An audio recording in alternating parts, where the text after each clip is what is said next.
What's up, world? Let me tell you about this beard growth oil I got from 12 tribes on Earth. 8 ounces of oily goodness with a nozzle that prevents sprays and spills, and soft ingredients that make it perfect addition to anyone's morning routine. From coconut to castor, all these oils are hand chosen. After using this herbal blend, the biggest thing I noticed is how soft, how strong my hair was, and how good I feel. Pick up your bottle today and make your beard the star of the show.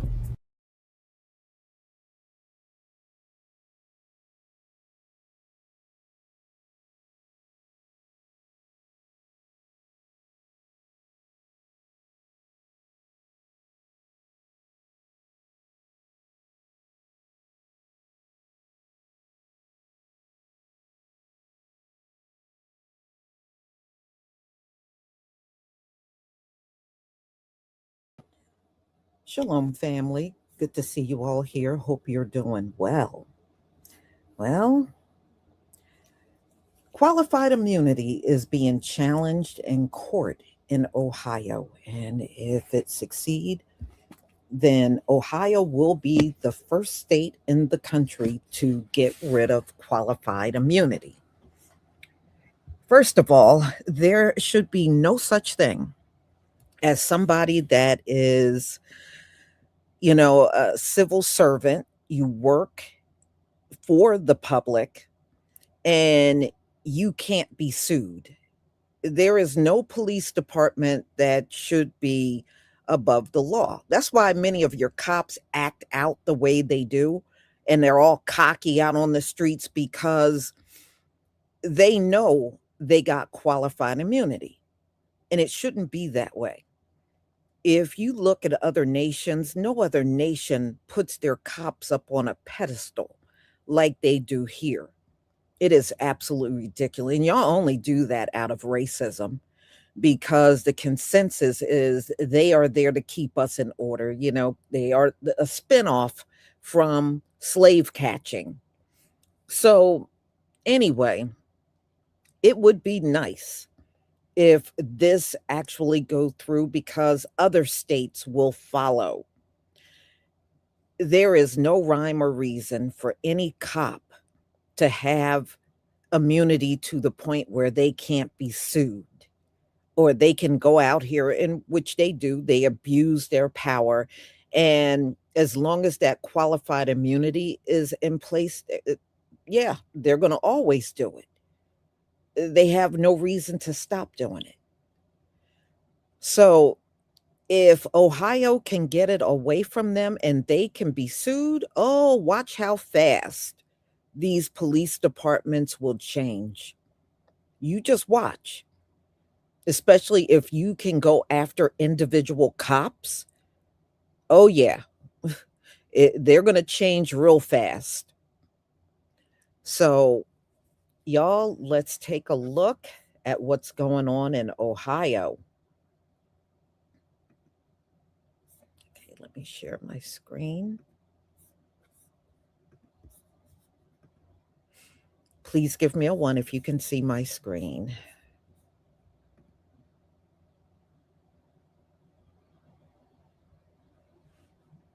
Thank you.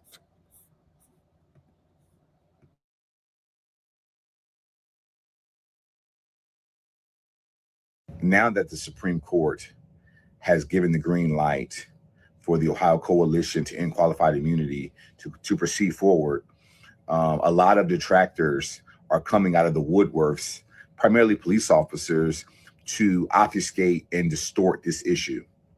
And let me just clarify the record really quick. Qualified immunity, ending it, will put police officers in zero danger.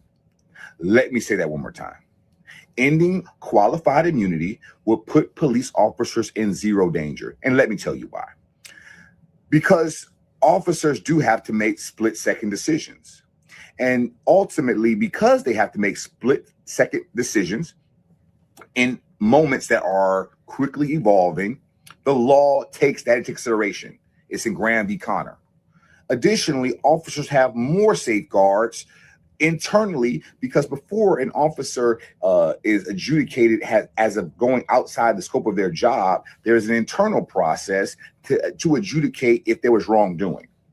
Now, the reason that that's important is because all these protections are in place because we're told officers need these for positive policing.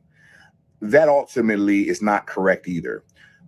There is no requirement for the police to engage with you. There is none.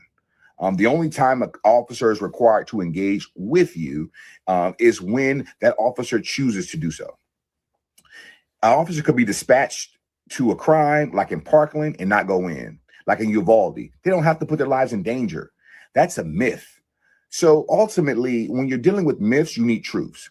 Now, do officers do heroic things? Yes. Do they save lives? Yes. But what I have seen is a distortion of people thinking that if qualified immunity is ended, it will cause a problem for our systems. That is not true also. Ending qualified immunity will not lead to frivolous lawsuits because the frivolous lawsuits can be ultimately mitigated and thrown out by other procedures. There are other procedures, and they don't tell you that because they don't know the procedures. Well, I'm a doctor and I study the law. I know the other procedures, and that's why I know qualified immunity ending will be helpful to police officers. And the reason that they don't know it will be helpful is because no one is telling it to them. And they're just regurgitating talking points to score points and make people afraid. It's the conservatives' number one argument: make the people afraid so they don't ask questions. Well, we aren't afraid anymore. And tell anybody we're ready for anything that they're ready to bring, any argument, because we know that we stand on the side of the people and truth. Counsel is there's no Fourth Amendment violation. That's not qualified immunity. That's you're going to win that on the merits. Qualified immunity only comes in if we think there's a constitutional violation. So we have to assume that there's a constitutional violation for you even to make your qualified immunity argument, which is what gets you here today. Otherwise, you have to go before the jury and just say all of the officers testified that this is what happened. Mr. Branscombe doesn't remember. Here's the tape. Judge for yourselves. Vote for the officers. The only reason that I guess we're here, I think, is because I think we have a creative attorney, Mr. Lagos. He's based his whole case on what's seen in the video because his client basically doesn't remember how he got from the ground over towards the van. There's an 11-second gap here. So there's no evidence in the record other than potentially Mr. Lagos's arguments about what he sees on the video, because his client can't even bolster the fact that he was indeed picked up. The officer denies it.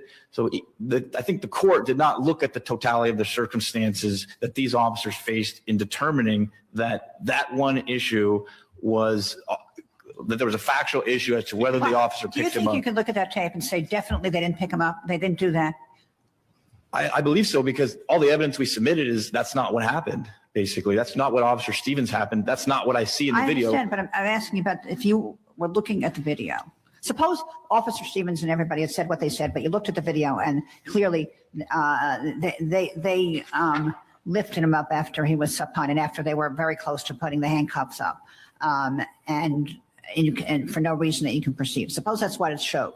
That would overcome whatever they were saying, right? I mean, that's essentially what the Supreme Court said in Scott versus Howard. I mean, you just look at the tape. All right. So if it were clear, it wouldn't matter what they said, right? Well, I think the tape needs to be bolstered by admissible evidence other than just. So you're saying even if it were clear, that wouldn't matter? Well, I don't think it's clear. I know, but right. So therefore, if it's not clear, you just said it's not clear. So if it's not clear, then do we decide who decides what it shows? Well, it would go to the evidence in the case. Mr. Branscombe never testified that he was pulled up off the ground. So there's no evidence of that. So what we have undisputed on this record is our position. We have Officer Stevens saying that he's attempting to. So you're saying we don't worry about the ambiguous tape? No, I'm saying that the tape should not be given undue weight here. Should they prepare themselves? You all just lost your qualified immunity. You're going to be personally sued for violating my rights. So prepare yourselves. What the f is qualified immunity? Qualified immunity is a legal rule that protects police from civil lawsuits unless they violated a clearly established constitutional right. If qualified immunity is denied, an officer can face personal liability in a civil lawsuit. I'm an experienced lawyer. Follow me for clear answers to common legal myths. Here's the legal beef. Officers don't lose qualified immunity until a judge makes that determination in a civil case based on prior case law. Someone can't just declare it on the street. So while it's possible those officers could eventually lose qualified immunity, I don't think they need to prepare themselves quite yet. Oh my God. Have you heard this story? A move to get rid of the legal shield covering police officers in Ohio, now one step closer to becoming law. Supporters now will start collecting signatures to put the issue on the ballot for next year. If it passes, Ohio would be the first state in the nation to end what's known as qualified immunity by the vote of the people. WCPO 9 News reporter Jay Shakur examines what's at stake. Ending the special protection government workers have at the people's expense. It's almost impossible to sue your governments when they violate your constitutional rights. That's why Kyle Pierce believes government employees in Ohio shouldn't have a legal shield that protects them from lawsuits. Pierce, executive director of the Ohio Coalition to End Qualified Immunity, is pushing for a state law that gets rid of that. Don't you think that ought to be changed here in Ohio? And a lot of people kind of do fall into the same mindset, because it's a very American ideal. It's not left, it's not right. Qualified immunity protects certain government officials like teachers and police officers if they're accused of violating a person's civil rights while working in their official capacity. But why is it on the books, and what could happen if this law is removed? Fraternal Order of Police President Ken Colbert says the amendment could damage law enforcement. Qualified immunity exists for a reason. It exists for, the balance between accountability for public servants as well as to protect them from frivolous lawsuits. Colbert cites policies already on the books to discipline officers, but the amendment would allow the government agency, not the government employee, to be sued for financial damages. Part of the proposed amendment reads, any individual who is an officer, agent, employee, or servant of the state or a political subdivision. Some are saying that's too broad. What's your response to that? If the government isn't violating our rights, then there should be no issue here. You violate somebody's constitutional rights, or you violate a law in such a way that a reasonable person in that field would know that it's wrong, you already don't get qualified immunity. So these things are already in place. To just blanketly get rid of qualified immunity is going to damage public servants. People are going to leave. In Cincinnati, Jay Shakur, WCPO 9 News. Mr. Speaker, I rise in defense of communities across America terrorized by the dangerous, rogue, and violent actions perpetrated by ICE agents. Millions have seen the videos of ICE shooting and killing Renee Good, a poet and mother who was unarmed and trying to drive away.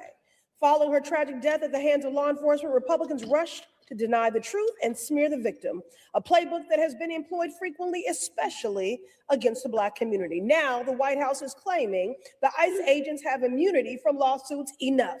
That's why I've reintroduced my bill to end qualified immunity, to hold federal agents accountable for breaking the law and killing our neighbors. This bill is for Renee Good and so many others, like Keith Porter, a proud girl dad who was killed by an ICE agent in Los Angeles, and Ninko Ganchev from Chicago, who died in ICE custody after living in the United States for 30 years. This bill is for every person in America, citizen or not, to know that when ICE agents break the law, they should be held accountable. For the families of these victims, Congress must end qualified immunity. Let's talk for a minute about why police are so emboldened and pretty much reign unchecked violence in our communities. One big reason, especially in Ohio, that they're able to do that is because of qualified immunity. If you haven't heard about it, qualified immunity basically means that when an officer does something during their duty, so like when they have the badge on, when they're doing it as an officer, they're pretty much immune from being sued for damages because of qualified immunity. And this is a legal doctrine that was created in the courts. And it's been kind of shaped over the last 20, 30 years to mean unless there's a case that's almost identical, so unless a cop hurt someone in almost the exact same way before, and immunity was waived by the court, then there's no opportunity for families now to sue them. And this is just for civil damages. So this is, let's say a cop murdered my husband or my son. I very likely have no opportunity to sue them in civil court. So that's money for damages. And think about the effect this has on families. They go homeless sometimes trying to fight these. They're very complicated legal battles. They're very expensive. And what does that do for officers, right? There's no financial incentive for them to think twice, for them to perhaps consider the people they're policing as human beings. Qualified immunity, changing that, ending qualified immunity is an immediate way we can show our communities that we value them. And if police really wanted to work on community safety, really wanted to build strong relationships in communities, they would support this too. On to the next petition on our list. Since 1967, qualified immunity has provided a legal loophole that shields government officials, employees, and agents from being held liable when they violate the constitutional rights of citizens like you and me. Thanks to this doctrine, citizens have been unable to seek justice when their constitutional rights are violated, leading to a lack of government accountability and transparency. This petition seeks to end qualified immunity in the state of Ohio, which means that we, the people, would be able to hold our government accountable when it violates our constitutional rights. For more information and to find signing events in your area, follow the Ohio Coalition to End Qualified Immunity on Facebook, and you can go to their website at oceqi.org. Links will be in the description. The Supreme Court today allowed Ohio to put a measure onto their ballot, getting rid of qualified immunity for the police, over an objection from Sam, Clarence, and Brett. Qualified immunity is actually something that the Supreme Court is actively considering right now. It's important for us to pay attention to it, and it's hard to, given the jumble of news and the breakneck pace of court cases. But they have two cases this term where they can actively talk about qualified immunity for the police. One called Gonzalez versus Trevino, which the Fifth Circuit kicked back up to the Supreme Court, but the Supreme Court has pretty strong opinions on.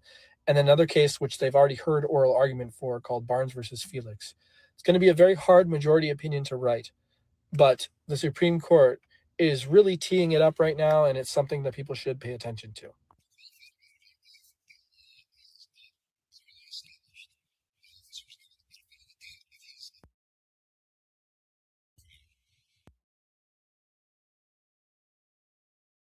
Now that the Supreme Court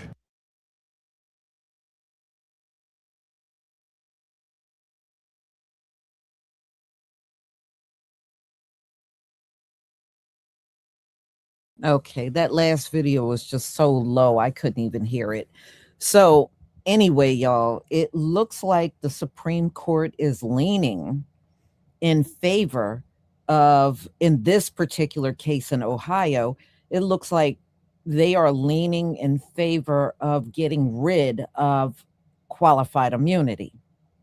Now, if you remember, Donald Trump wanted to give them even more immunity. I don't know what more immunity you can even give a cop. They already got all kinds of immunity, qualified immunity. What more can you give them? So anyway, I don't think it's appropriate to give a police officer that. I think maybe certain officials within the government should have it, but cops, no, absolutely not. So we shall see. I will follow this because this may actually be a precursor to them getting rid of it all over the country, and plus, with law enforcement, number one, got a bad reputation in America, and ICE technically is law enforcement, and they're still upset about Alex Preddy and Renee Good being unalived by ICE officers, and they're law enforcement. So we shall see. We shall see. I'm definitely going to keep my eye on this one. see what the outcome is going to be. So, y'all, I'm going to go ahead and conclude. Thank you so much for being here. Thank you for your support, and be on the lookout for my lives tomorrow. Have a wonderful, wonderful evening. Shalom, family.